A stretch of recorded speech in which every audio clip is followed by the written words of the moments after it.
Good afternoon from Washington, D.C. This is Ed Salzberg.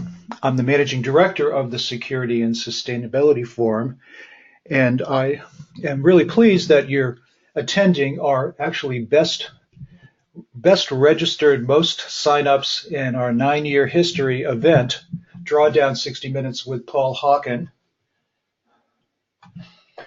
I'm really pleased that Paul has agreed to work with us on this session. He's an amazing guy, as most of you know, which is why so many of you are here. And I'm really pleased that Chip Comins, Chairman and CEO of American Renewable Energy Institute, is going to be moderating our session. A little bit about SSF. You can go to our website, www.ssfonline, read all about us. We do some amazing webinars like these. There's 125 educational webinars in the archives. They're all free, so please go there and use them for whatever you would like. You can also embed them on your website. I want to call attention to our next webinar with David Orr and Eric Asadorian. It's a conversation on climate, education, and democracy. I think it's going to be an amazing conversation that's moderated by Elizabeth Graffi from Arizona State University. This is how the session is going to work. I'm going to introduce Chip, the moderator, who's going to talk about the American Renewable Energy Institute and an amazing session that they run every year called AREDays in Aspen. And then he'll introduce Paul, and Paul will work through a set of slides about Drawdown. They're amazing pictures. Unfortunately, I can't get you access to the slides for copyright reasons, but they are up on SlideShare, and in the email that you've gotten, some of the reminder emails, that link is there, so you can look at those later if you would like. Then we'll roll into a discussion and Q&A, and please go to the webinar window to put your put your questions in. You can see down in the GoToWebinar window, down near the bottom, you can type in your questions, and we'll retrieve as many of those as we can. We'll do a quick panel summary at the end. And before we wrap this up, when you get off, if you would please take the brief exit survey. It does really help us. It only takes a minute or two to do that. Any of you who were not able to get into the webinar because of the restriction, only 1,000 of you could get in, and many more have registered. You can call in by phone, and those that you have, please go to the SlideShare site in order to try to follow along as best you can. So as I mentioned, Chip runs the American Renewable Energy Institute. He's the CEO, an amazing organization that organizes climate events and sustainability events. Chip has been an educator. He's a filmmaker. His background is really extraordinary to get to where he is, and he's going to talk a little bit more about AREDays, which is an organization that's really promoting green energy education, among other things, and also about AREDays, the conference that he and AREDays run in Aspen in June. And it's one that I've gone to this year for the first time, and it's an amazing session. You meet amazing people that are doing things at the grassroots level all the way up to the policy level all across the world. So with that, Chip, I'm going to turn this over to you. Thanks for that wonderful introduction, Ed, and I'm so honored to be here with you and Paul Hawken and to be talking about the Project Drawdown, which I consider to be probably the most important book on planet Earth right now.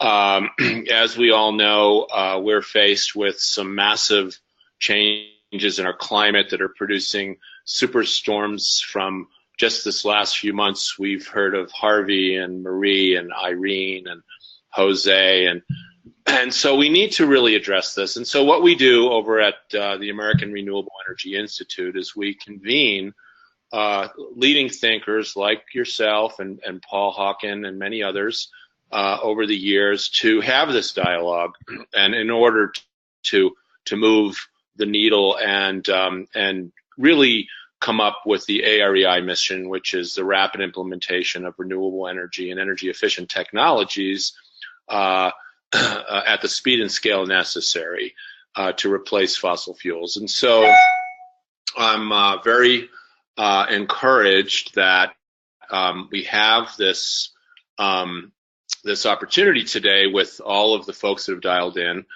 and I'd like to invite everybody to join us in Aspen in June. Our dates are going to be the 18th of June through the 21st of June in 2018. And Ed, if you could go ahead and put up on the screen the slide, there we go, that announces the dates. You can see, folks, and the reason I've asked Ed to put the slide up is because one of the really important contexts we have in Aspen is that we're surrounded by 500,000 acres of wilderness. And when we talk about saving the planet or saving ourselves, we have to talk about deep nature, which supplies all of the oxygen and all of the water and everything that is required for life itself. And so we intentionally convene with this deep nature surrounding us. It's much different to talk about these issues from that perspective rather than when we're in, the concrete jungles that we all must go to in order to facilitate the work. So you can see that our theme here is called Global Security, Conservation Capitalism, and Regenerative Development, Systems Approaches to Solving Climate Change, which really ties in nicely to what Paul will be speaking about for the remainder of the webinar. If we could have the next slide, please. And so, here's some of our programming. During the summit, we have 6 elements. We have the summit itself, summit proper. We also do an expo.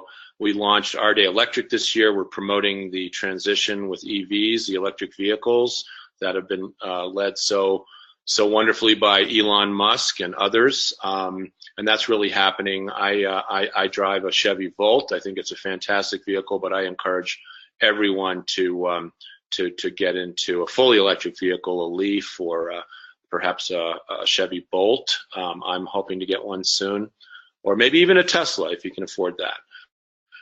We also provide a concert. Taj Mahal has been kind enough to be with us the last 5 years up until this year when we had John Popper, and we're really excited to engage the entertainment community. Community conversations, really important to engage our local communities, the community-supported agriculture, all of these things that really go towards resilience and building our local communities. And then finally, we're very excited about our impact films that we show.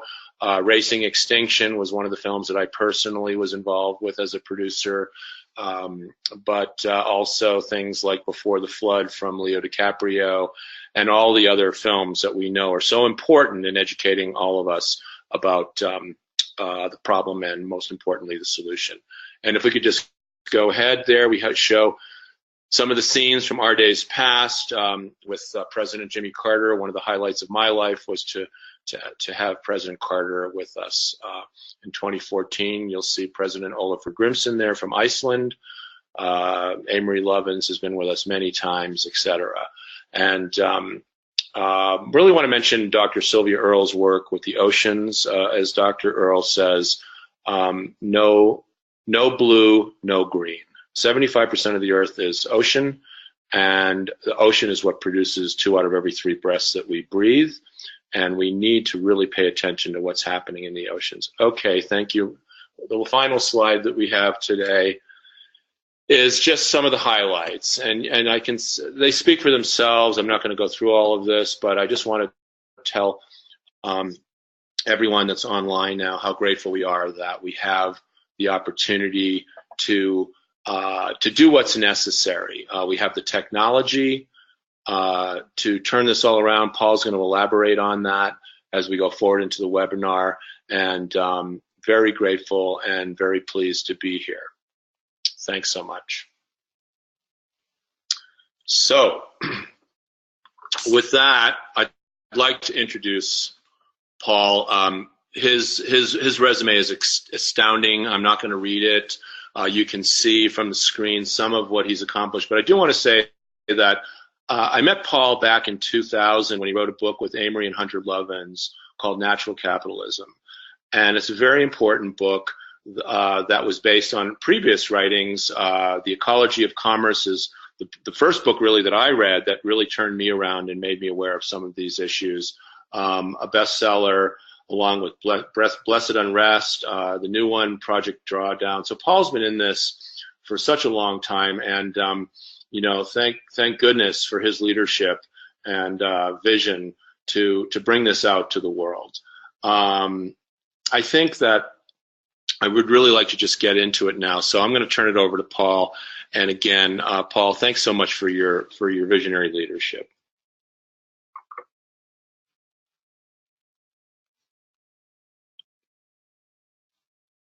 And Paul, you are muted, so one click and you'll be on.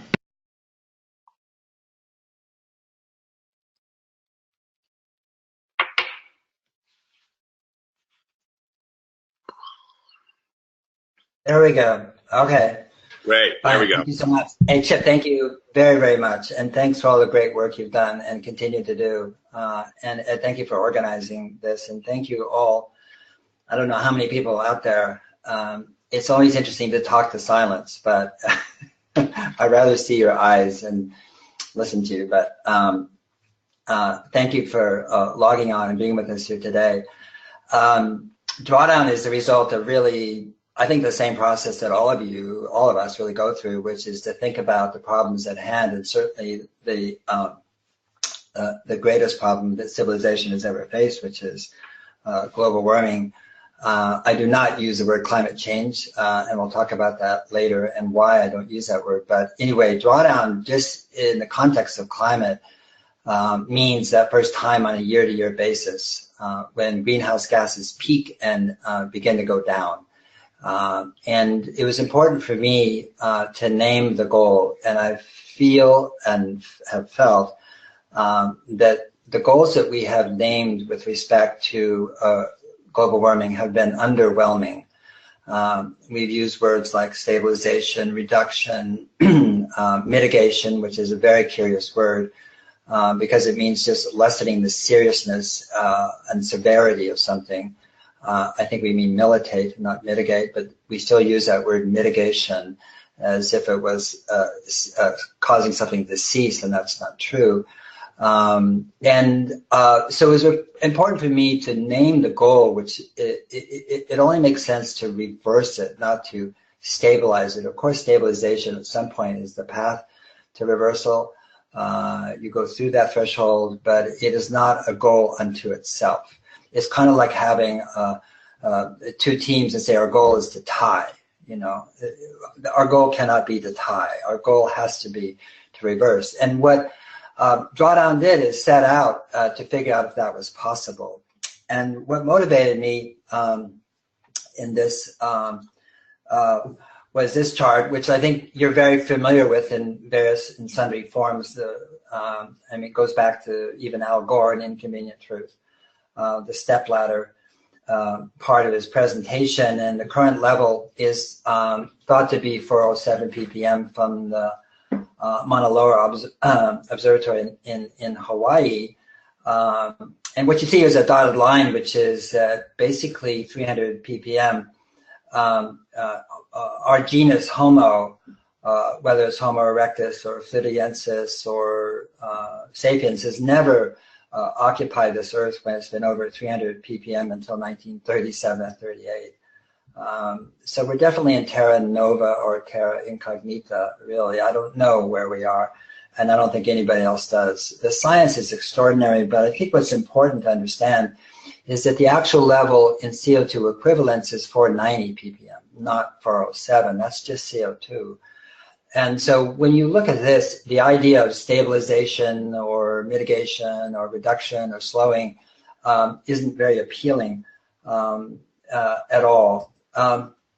This is how most people get their information on climate, not you, they.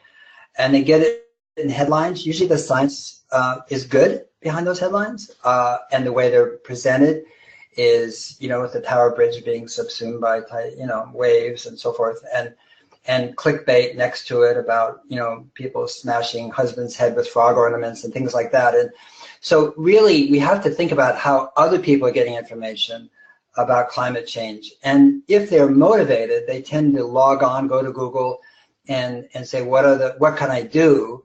And these are two science-based organizations. And literally, if you Google, this is what you'll get. These are 5 of the top 10. And when you look at these on the Scientific American side, they're more like proverbs as opposed to solutions. They're very difficult to do. Forgo fossil fuels. Try it for a day. Or, and the Union of Concerned Scientists, use power strips in a home entertainment center. The point I'm trying to make here is you take those headlines or extreme weather events and then you mix that with like, what can you do as an individual? And most people looking at these kind of lists will know that recycling their Coke can or doing that or, is not adequate to the task at hand. And so you mix threat and doom with guilt and even shame in some cases, and you get a kind of numbness, a passivity. And we see that certainly in this country, but really all over the world. What I want to know, and then on Drawdown, Project Drawdown, is where do we stand? I simply wanted to know, and I've been asking that question since the third assessment came out in 2001. What can we do? What can we do? That is to say, what can we do that we have at hand, not pie in the sky, not silver bullets, not technologies that don't work yet, but in fact, what do we know how to do? And so what we did at Project Drawdown is basically measure and model, map, measure, model the 100 most substantive solutions to global warming. And we did that by starting with about 300, and we kept winnowing them out by impact, starting with back of the napkins and then getting more serious about really modeling their carbon impact. And we knew that as a small NGO in Sausalito, California, that, we'd have all the credibility of a lentil if it was just 5 or 6 people getting together and saying, look, here's the story. And we didn't have the money to have a big research staff, so we sent word out all over the world, basically to educational institutions for scientists, PhDs and postdocs, and to become Drawdown Fellows. And we got 70 of them, 22 countries, 6 continents, Rhodes Scholars, Fulbright Scholars, White House Fellows, Aga Khan Award winners. It was an extraordinary rush of applications, and it was a meritocracy, but even then we felt bad about who we turned away. These are extraordinary human beings that are out there that care deeply, and they basically took on one solution, or in some cases 2, and worked for 2+ years on basically creating a master's thesis, and then working with us to model these, and the model co-evolved internally, and then we taught each other how to use it and refined it, and we continue to refine it all the time. We added about 120 advisors, and you can see they're very diverse, from university heads and scientists and activists and IPCC lead authors and people like Andy Revkin and Molly John, and botanists, biologists, religious leaders. It goes on and on, to give us feedback on the content, what we presented, how we communicated to the world, and the data itself in many cases. And to that, we added 40 outside scientific expert reviewers to go over the models. And I must say, all of them together were extraordinary. It was a collaborative effort, and it was very important from our point of view that it be seen as, and is in fact, a collaboration, as opposed to a small group of people saying, we figured this out. We didn't figure it out in the staff sense. We figured it out in with over 200 and I think 20 or 30 people altogether. And what we do, simply stated, is we did the math. And this gives you an example of basically the not all the math we did, but what we show in the book. We show impact we rank it by carbon impact, and all carbon numbers are based on peer-reviewed science, where in areas there is a big spread in the science, that is to say the conclusions, and this is particularly to land use, where there's big high lows, and we did median sensitivity analyses to choose the low median numbers on everything we did. And so all the carbon numbers are conservative. We can talk more about that. And so there's only two things you can do about the atmosphere: stop putting greenhouse gases up there and or bring them down. Even though we say gigatons of CO2, it's actually CO2 EQ. In the book, we tried to de-jargonize it and de-acronym it as much as possible so that it felt more accessible to people. And so, but this is actually CO2 EQ. So this is, this number is in 2050. And so the 80 solutions that we modeled, where we have abundant data, these are solutions that I say are at hand, practical, WW Granger. We know how to do these things, and they're all scaling. So what we did is we continued to scale them in a rigorous but reasonable manner over 30 years to 2050 to see what would be the outcome if they continued to scale at that rate. And so the reduced CO2 is that number. Now, in cases of land use where there's sequestration, then that is the amount of CO2 or CO2 EQ, but in land use it's all CO2 that is actually sequestered. And then the net cost is against the business as usual scenario, which is a combination of the IPCC and World Bank and IEA scenarios of BAU. And we measured this, for example, where geothermal is applicable, not anywhere, where it's applicable, where it makes sense to do it, as against then combined cycle gas or coal-fired plant that would produce electricity. In this case, geothermal is less expensive. And then finally, the net savings is taking that over 30 years to see what would be the net savings or what would be the loss in some cases. And so what I want to go through now is just quickly, just to give you a sense of the diversity of solutions that arose to the top, if you will. Afforestation simply means putting trees where there wasn't a forest before, or the forest has been gone for so long, like in Scotland, that you're virtually putting on where there is no forest. It's not reforestation, it's afforestation. This is high-speed rail. And again, I just want to go through these quickly, just give you a sense of the diversity. This is indigenous people's land management, and the fact remains that the people who manage land the best in the world are the indigenous people. Indigenous is the adjective of indigene, which means the original inhabitant. That's what indigene means. And the key number there isn't the rank or reduced CO2. The key number is CO2 protected, which is this is how much CO2 carbon that they're sitting on, both in terms of biomass and the soil below, in indigenous people's lands in the world. That is about equal to the amount of CO2 in the atmosphere. This is improved rice production. There's two ways to improve it. It reduces methane emissions by about 50%, improves productivity, and reduces costs. So we talk about that. This is onshore wind. It's number 2. The bottom right-hand number is a big number, 7.43 trillion. I think these numbers are, all the economic numbers are also conservative. I said that the carbon numbers were peer-reviewed science. The economic numbers all come from respected international institutions. Again, the IEA, the World Bank, IRENA, IPCC, of course, Bloomberg Energy. So none of the data that's in Drawdown is, quote, quote, our data in a small sense. I mean, we didn't generate any of this data. All the data in Drawdown is reflecting back to the world what we know. In other words, this is not what we know, this little NGO in Sausalito. It's what we know in the world today. And so it's important to understand that this isn't our plan or our idea, or this is what we, small we, think. It's what all of us know collectively. It's just never been brought out into the public eye.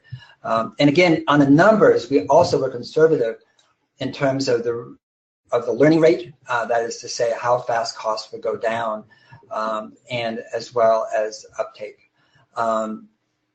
And this is the opposite, which is offshore wind. This is not Photoshop. This is a triathlete going by the in Norfolk, the Sheringham Shoal wind farm with these 3 megawatt Siemens wind turbines. This is rooftop solar. We want to present imagery that was global, that showed people that there's so many cascading benefits to these solutions, that it's not just about carbon or the atmosphere.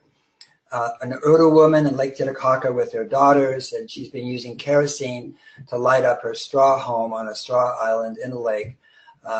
And now she has a solar panel to turn on the lights, and so her children can learn at night. And I think it's really important that we understand that the solutions to global warming are virtually, with only 2 exceptions in this book anyway, no regret solutions, which is that if there wasn't a climate scientist alive today and we were clueless as to what was happening in the atmosphere and what was the cause of extreme weather, then we want to do these solutions in any case for so many other reasons. And I just think that message cannot get out far enough, fast enough, and well enough.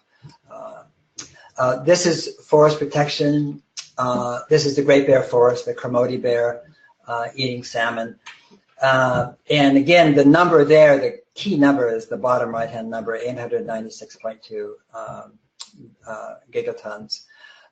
Clean cook stoves, again, an example of black carbon being a very short-lived but very powerful. It's not a greenhouse gas; it's a greenhouse particle. But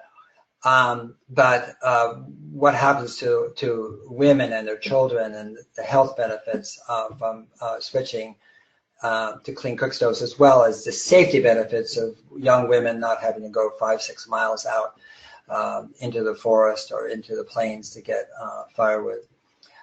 This is the number 3 solution: reduce food waste. And again, this is exemplary of the conservatism of these numbers. What we did not and could not model in this was actually the methane emissions created by landfilled food. As you know, when organic waste becomes anaerobic, methanogenesis begins, and methane is 28 to 34 times more powerful than CO2. It's not in here. Why is it not in here? Because we couldn't get the data in any way that made sense, and so it's left out. You can only guess as to whether to be with it. This is, again, household recycling. We wanted to show something besides a blue bin, and this is a Dasanak woman in Ethiopia who basically is, the women from the village go to the bar that was built for the men building the bridge across the river and gather everything they've thrown away and make headrests and jewelry from SIM cards and beer bottle caps and anything else they find. And now they sell it to boutiques in France. So they actually make an income. This is plant-rich diet. It's not vegan or vegetarian unless you want it to be, but it is a diet that makes sense nutritionally and ecologically. It's about 50 plus grams of protein a day, not 100, which is what we often do in the north. Somehow more protein is better. It is not for the body, and certainly the source of it, being primarily beef and pork, is not good for the environment. So we reduce it to 50 where it's overconsumed, and we increase it to 50 where there's nutritional deficiencies. And we do infuse it with more plant-based proteins, but we don't. It's not 100% at all. And with that, it's the number 4 solution by impact in 2050. And then we have what's called coming attractions. I'll go through them very briefly, but basically these are validated solutions, that is scientifically validated. They don't have the economic or science. The science isn't there in terms of peer-reviewed science, and so we can't model them, and they're too incipient anyway, as to only guess at the rate of scaling. But this is basically PET frames put under the water, 25 meters under the water, with tubes that are actuated by the rise and fall of water in the oceans to bring up the cold, nutrient-laden waters in the thermoclines. As you know, 93-4%, we're not sure exactly, of the heat And global warming is going into water, not going into the land. And you're getting a suppression of the natural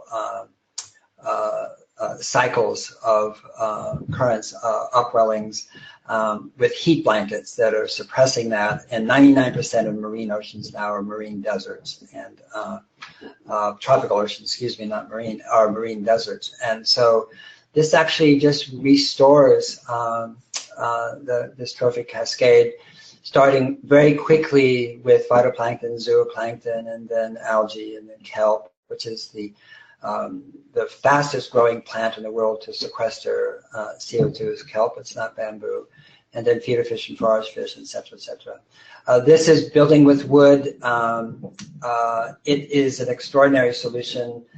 According to Yale University, it would reduce emissions by 14 to 31%. The first glance, you think, I don't want to be in a wooden skyscraper when it gets on fire. It's actually safer in fire, or just as safe as steel and concrete buildings, depending on how they're set up, because the glue lambs that make up the structure of these buildings char, they don't burn.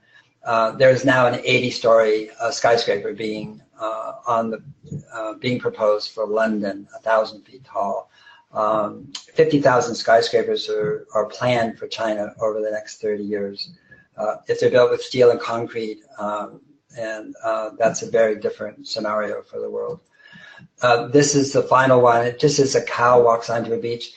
What it refers to is a farmer in Prince Edward Island who discovered that the cows who ate kelp on his farm, and they could because it joins the ocean, produced more milk, and he didn't know why, and he met Rob Kinley, a scientist there, to find out why, and they split the herd and fed some kelp and some without, and measured exhalations, and sure enough, they discovered what Rob Kinley surmised, which is less methane production. Methane production in ruminants is extraordinarily inefficient metabolically, and so they wanted to figure out if that was indeed the cause, and it was, but it's really a science project. But he discovered work was being done in Australia in the same area, and they started to look together for something that could be fed to ruminants that would work in much smaller quantities, and they found an algae, which is invasive in many places, but which Hawaiians eat in their native diet, called Asparagopsis taxiformis, which, when fed in 2% quantities to ruminants, reduces methane emission by at least 70%, and in some cases 90%. And more research is being done on this. We want to show these because we want to show that it's not like the 80 solutions we modeled are it, they're fixed, they're locked, that humanity is ingenious, there's innovative, there's extraordinary things going on. We had 20 coming attractions in the book. We have a database of over 1,000 more, which we're going to call out and do another book called D2 for the lack of a better name right now, but this is 80 more coming attractions. That is practices, techniques, technologies that are extraordinary in their capacity to either sequester or eliminate or reduce emissions. What surprised us? Everything surprised us. When we got the data, we only got it 2 months before the book was published, and we weren't that happy about number one. We want something sexier. But we did the numbers over and over and over again, and checked our algorithms, checked our inputs, and this is really how it sorted out. Refrigerant management is HFCs. They're from 1 to 9,000 times more powerful than CO2 as a greenhouse gas. I mean, they replace freons, which carves a hole in the ozone layer.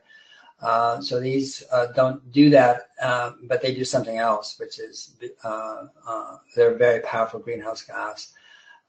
This is actually one solution that I feel is in hand. The refrigeration industry jumped all over us in a good way, was just over the moon happy that they got this ranking, and they're working hard at converting all the industrial systems into supercritical CO2 or ammonia or propane, depending on the situation.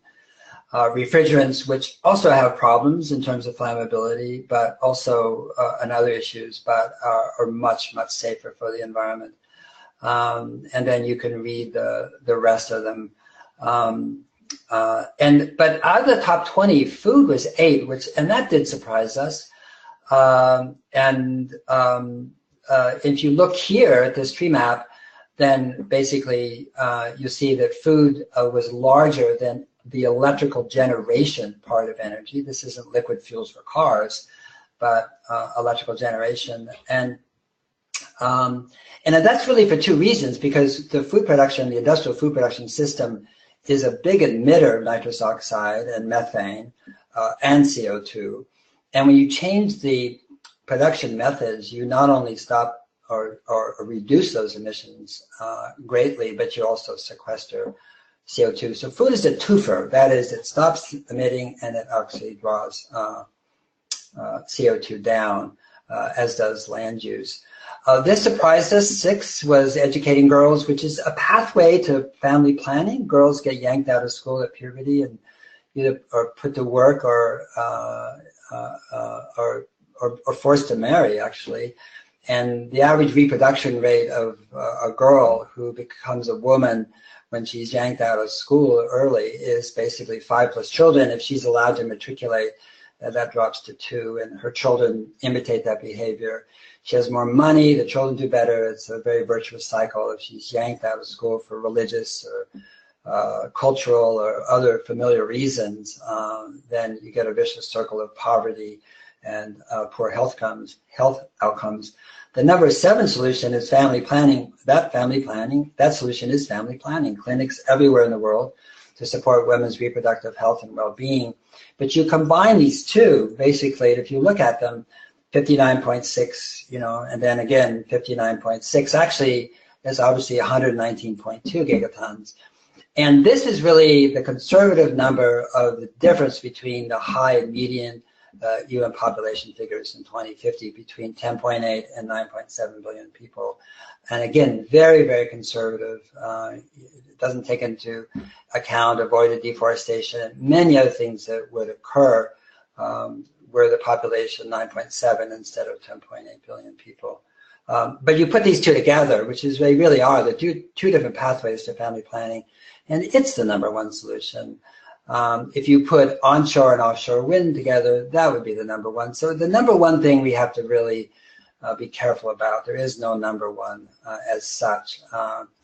We talked about refrigeration. As I say, if you take number 2 and 22, offshore wind, it is number 1. This is what it looks like in a pie chart. And I just want to say it's important that we not just focus on the quote, the big ones or the top 10. That is very American. A system caused this problem, and a system is the only way to heal it.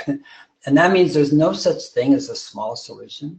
There's no such thing. I mean, it is maybe in terms of measurement or metrics, but in terms of importance, it's not true. It's like saying, well, I don't need my small glands, in my body. I just need my big organs. So I get rid of my pineal gland and my thyroid. It's just that the logic doesn't fit, because this is a worldwide socioeconomic system, and everything's important. Everything's both causal. Everything's both part of the opportunity to change and reverse global warming.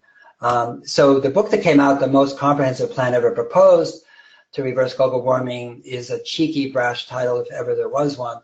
But, and we didn't even propose it. It came from an intern at Penguin, our publisher. But the more I thought about it, I rejected it at first, but the more I thought about it, I realized that the intern, Stanford intern, was correct. It is the most comprehensive plan ever proposed, because there has never been a comprehensive plan proposed to reverse global warming.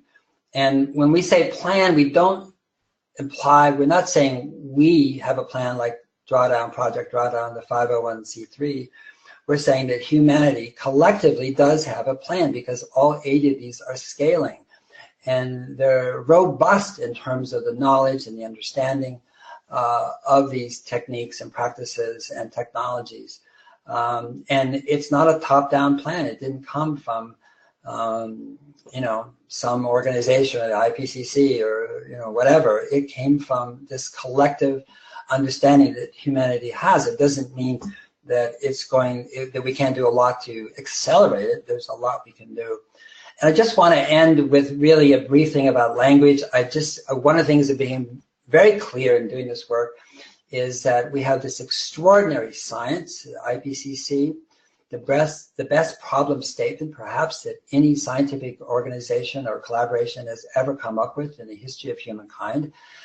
Every time we see a headline or we see 2 Cat 5 hurricanes go over one island within 30 days, we get a validation of the problem statement and pattern recognition of what was predicted and continues to be predicted by the science, and that's incredible in terms of having that validation. But what we have done basically is stay in there in terms of communicating to the public.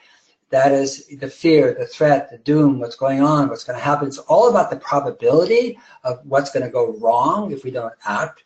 And we're creating fear and adrenal response, and it's not a good way to motivate people. And the language you've used is a metaphor of war, as if we could fight or combat climate change, the climate battle. I'm quoting big NGOs and activist organizations here, the climate crusade, slashing emissions as if we had machetes, the carbon war room. And the language here is so inappropriate because you can't fight climate change. Climate is supposed to change. That is its blessing. And the IPCC studies what happens to climate when you get increased greenhouse gases and that rainfall and drought, etc. It's properly named. But what we need to do here on Earth is tend to our activity, which is causing global warming, and we want to reverse it. And so this idea that we can have a war metaphor and talk about climate as if it was other is the same mindset that caused the problem. It's dualism, as if there's other people, other places, oceans we can put plastic into, cultures that we can deracinate, forests that we can cut with impunity. And so when we say fighting climate change, it's the same mindset. That does not work. And the same thing, negative emissions. If somebody can find one, show me one. It's again, as an English major, I can tell you it has no meaning whatsoever.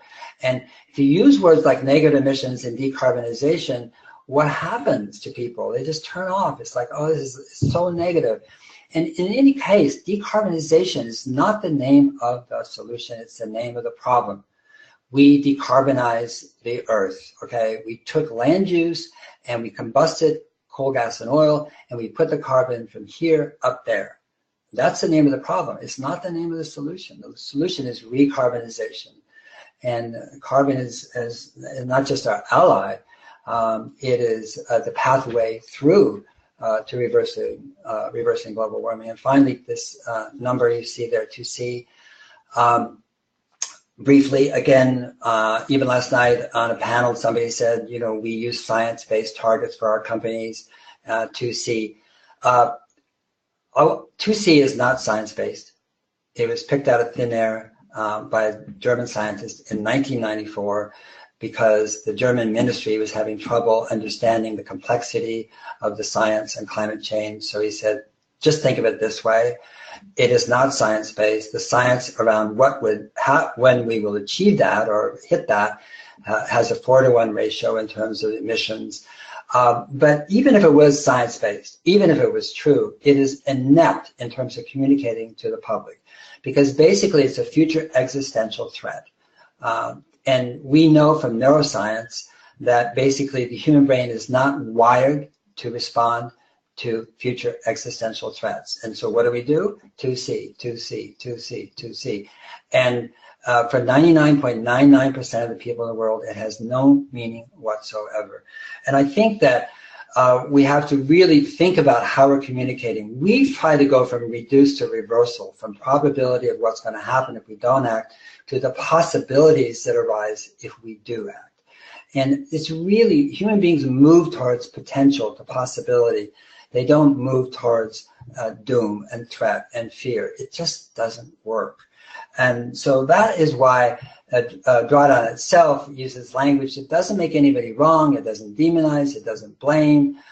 Basically, it talks about, in a very, I think, clear and objective way, what the solutions are, what the potential of them are, what are the concerns that we have, the yeah buts about them, but at the same time, reimagining, that is, imagining a world that works much better than we are right now. And lastly, just want to say that basically, you know, we're the only species without full employment, and never has there been so much good work needed to be done, which is the restoration and regeneration of the world. And if you look at these solutions, 98 out of the 100 are regenerative development. And regenerative development is basically healing the future and selling it in the present as GDP. And right now, what we're doing is stealing the future, selling in the present, calling it GDP. That's degenerative development.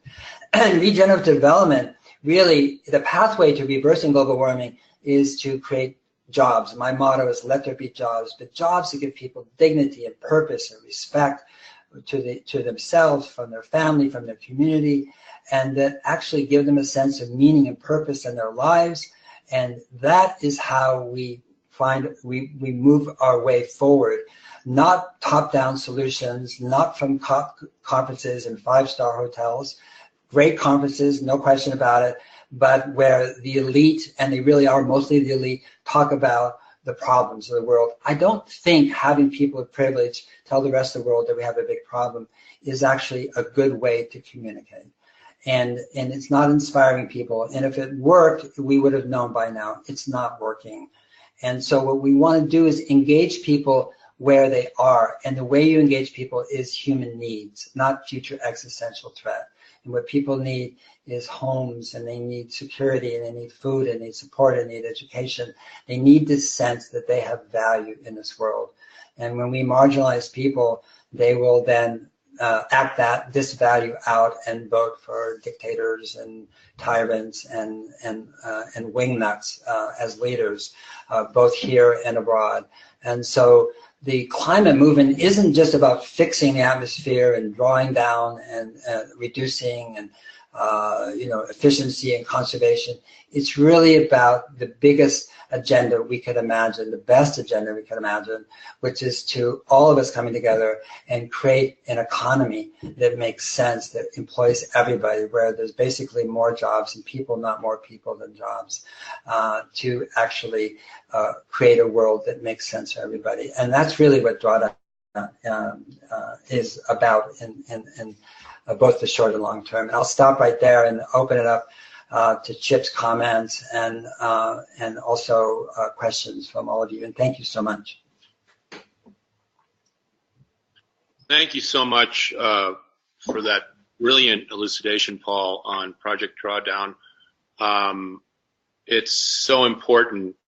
I was just taking some notes listening to you talk, that we go from the negative to the positive and reinforce the truth of the situation, and that's so brilliantly illustrated in this book that you edited and was compiled by you and all your colleagues. So I want to get right to some of the engagement pieces with the folks that have been sending in the questions, and let's just lead in with something that ties into your last comments about humans not being able to really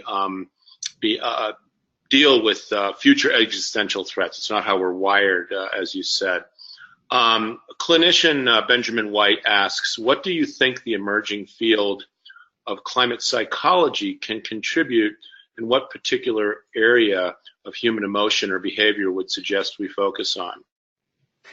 Aspiration. Really what it should focus on is that deep longing that all human beings have to be seen, to be respected, to have meaning, to do something meaningful to both themselves and others. I'm not sure you can separate those two completely. We derive our sense of self from our community, not just in isolation. When we talk about the Six Americas and Tony Lacerowitz work at Yale, that's it's great work, but it's communicating, it's trying to get our message to other people in different cultural strata, if you will. But actually, what is going on is we're trying to change people's minds. And when's the last time you wanted somebody to change your mind? And it just doesn't work that way. What works is to go to where people are. And where are they? Most of the world, with all due respect, is suffering. They're under great stress, and that is increasing. And so we have to kind of, I think the issue is we're in America, and we think of America, and then we project that out into the rest of the world, and it's just so untrue. And we haven't been on the ground every place else. And there is where we want to figure out, okay, what would make sense here in Mexico? What would make sense here in Botswana? What would make sense here, in Kerala? In Mongolia, wherever it is, and so forth. What would make these people, these communities aspire to? What do they want? What can we do? Right now, what we're doing is inundating them with advertising and images and branding, that makes them want to be materialists, of course. But I just feel like the messaging from the climate movement, or the psychology, as that clinician spoke of, has to be the psychology of really of becoming someone that of worth, and that is practically, which is a good job, a living wage, dignified job, but also a job that gives meaning. I think most people want that in their life. Chip, let me jump in with a question which kind of follows on in a way, because it asks about kind of next steps and how do you actually get down into that level. And Felix Kramer asks about the Drawdown Coalition working groups, which I think is probably a step in that direction, especially on crowdsourcing research. Can you give an update on what's happening there? Well, yeah, I mean, we are a coalition to begin with, and then what we have is cities, NGOs, institutions, provinces, in some cases, geopolitical boundaries, basically come to us and want to use Drawdown as a basis to benchmark and measure progress, and to educate and to activate solutions in that physical area, that geographical area. And so it is a true collaboration. So we are working with the coalition to understand what we can do that is most helpful, listening and learning from them. We don't run it, we don't organize it, it's self-organizing. And what we know we want to do is, and I think we have a lot of support for this, and maybe even endowment being offered by a university for a Drawdown Research Institute. And that research institute would cooperate with ANU, Australian National University, with Imperial College, the Grantham Institute, with TERI in Hyderabad.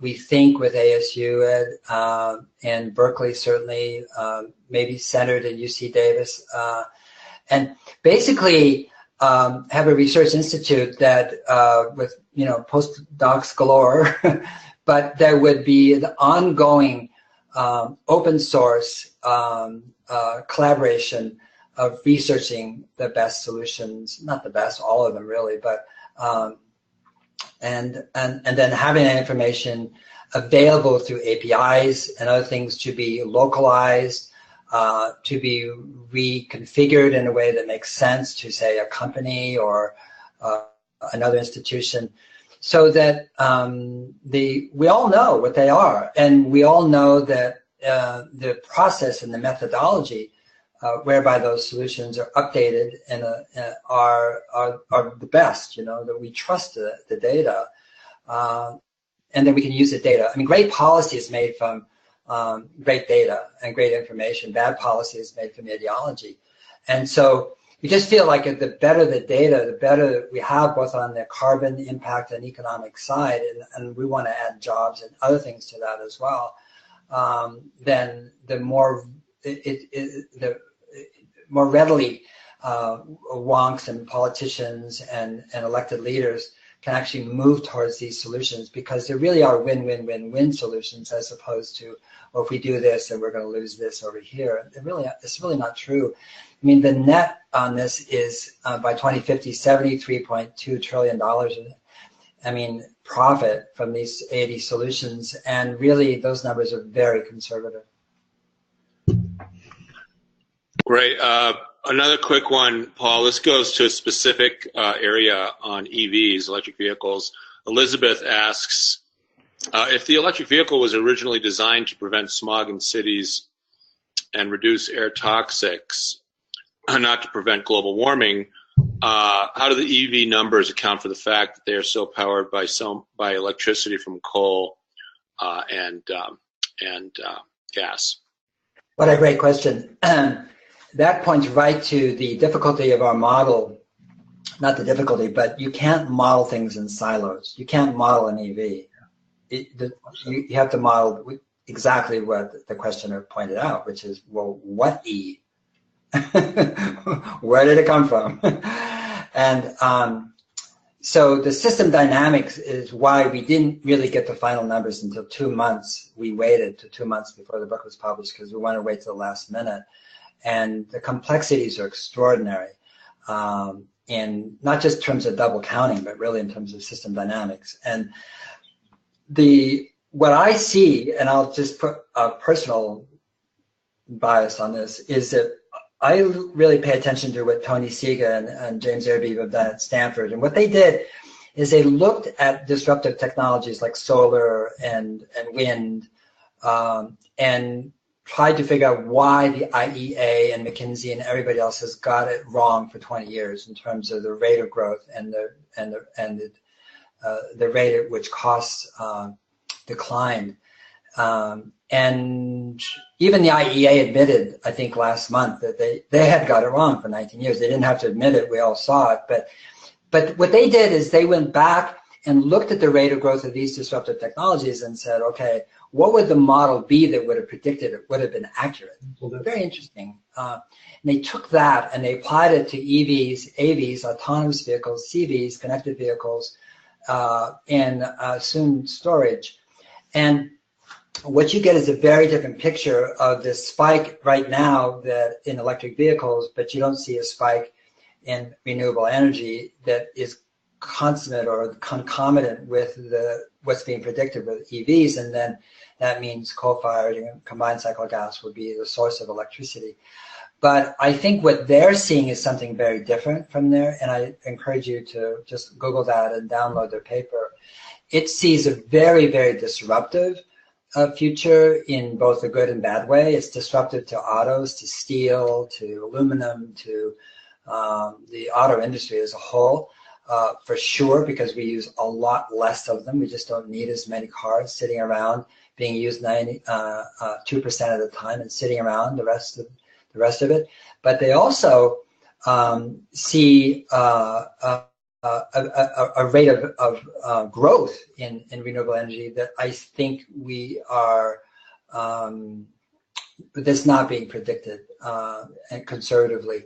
What we saw with our sort of nose pressed to the glass in our models was what we call the crossover. And the crossover is that time when the profit you can make from the solutions is greater than the profit you can make from selling the problems. And that hasn't been true. The fact is that the problems that are causing global warming were cheaper, quote, quote, not really, but in dollar terms.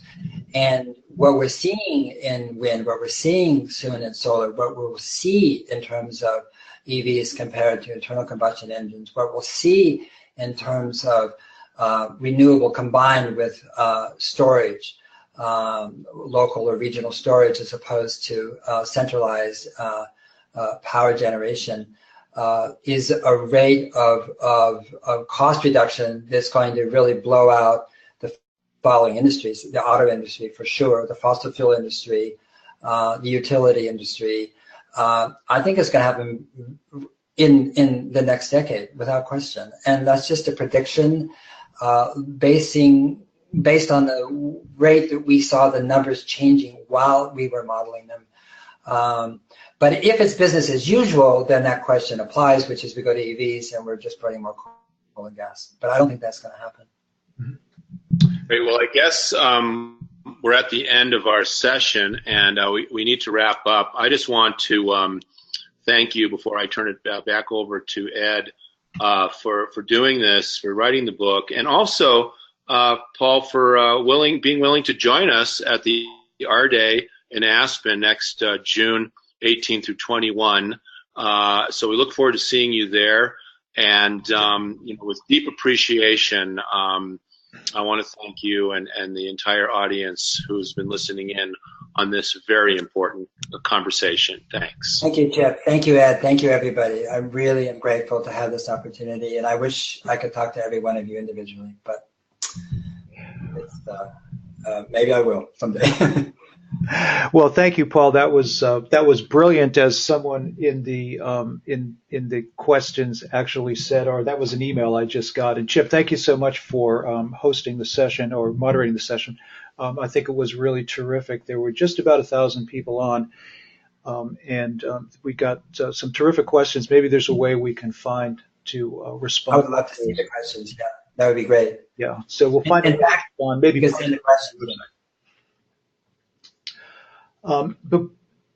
And I just want to call your attention to Drawdown. There's a site, so you can go there and learn more about what's happening, what has happened, and what will be happening, drawdown.org. And please buy the book. One of the respondents, Alex Schroeder, had said he uses it in his book club, and he was wondering whether there were other book clubs that are doing that. He also uses it in a course he's teaching on green energy.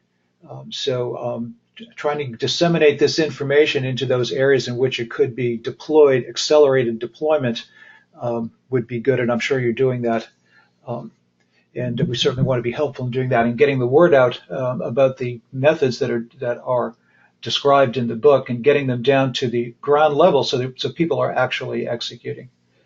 So what I was really impressed with, Paul, was that this was not a negative talk about what the problem is. It's really all about the solutions and the role people can play in them.